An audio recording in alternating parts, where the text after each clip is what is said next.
kita unang nakita. Mainit ang panahon, pero presko ang dating mo, sinta. May hawak kang salakot at basket na dala.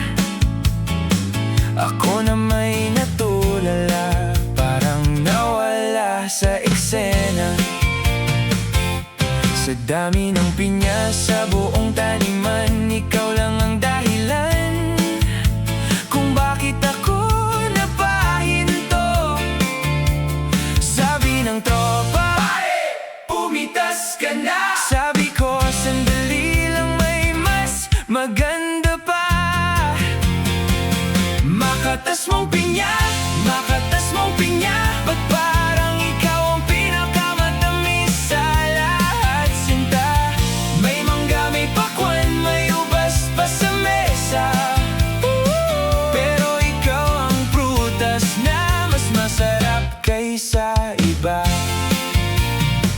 May korona ang pinya, may korona ka rin yata. Kasi kapag dumadaan ka, tumitigil ang mga chismosa. Pati mga marites na tahimik buong buhay nila, sila napapangiti kapag ikaw ang nakikita. Sabi mo, ba't lagi kang nasa bukid namin? Sabi ko, nagbibilang lang ng pinya sa hangin. Sabi mo, mukhang hindi naman pinya ang iyong tinitingnan. Abay, nahulog tuloy ang salakot ko sa kahihiyan. Makatas mong pinya, makatas mong pinya.